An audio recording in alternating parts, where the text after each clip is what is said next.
చలికాలం అయితే వచ్చేసింది. ఇంకొక పూట అన్నం ఇంకో పూట తినాలంటే చాలా కష్టంగా అయితే ఉంటుంది కదా. తినటానికి కష్టంగా ఉండటం పక్కన పెడితే ఇంకా మనకైతే ఈ సీజన్లో ఖచ్చితంగా జలుబులు దగ్గులు అవి ఎక్కువగా ఇంకా కంటిన్యూస్గా ఉంటూనే ఉంటాయి కదా. ఇంకా దానికోసం నేనైతే ఎక్కువగా వామ్ రైస్ అయితే చేస్తూ ఉంటాను. వామ్ రైస్ నార్మల్గా వామ్ రైస్ అయితే చేస్తూ ఉంటాను, కానీ అలా కాకుండా ఈసారి అయితే కొంచెం స్పైసీగా అయితే చేశాను. స్పైసీగా అంటే కొంచెం అల్లం మిరియాల పొడి అవన్నీ వేసి అయితే చేశాను.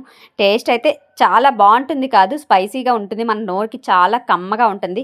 జలుబు చేసినప్పుడు ఇలా చేసుకొని తింటే చాలా బాగుంటుందండి. దానికోసం ముందైతే అల్లం అయితే చిన్న చిన్న పీసెస్గా అయితే కట్ చేసి అయితే పెట్టుకోవాలి. తర్వాత ప్యాన్ పెట్టి ఆయిల్ వేసి అందులో వామ్ అయితే కొంచెం ఎక్కువగానే వేసుకొని అందులో ఆనియన్స్, అల్లం, ఎండుమిర్చి, కరివేపాకు వేసి అవి బాగా ఫ్రై అయిన తర్వాత అందులో కొంచెం పసుపు ఉప్పు కూడా వేసేసుకొని అందులోనే రైస్ కూడా వేసేసుకొని పెప్పర్ పౌడర్ అయితే కొంచెం ఎక్కువగానే వేసుకోవాలండి. ఎందుకంటే మనం జలుబు చేసేటప్పుడు కఫం అయితే ఖచ్చితంగా ఉంటుంది కదా. పౌడర్ వేసుకుంటే చాలా బాగుంటుంది. మీరైతే నాకు సబ్స్క్రైబ్ చేసుకోండి. Bye bye.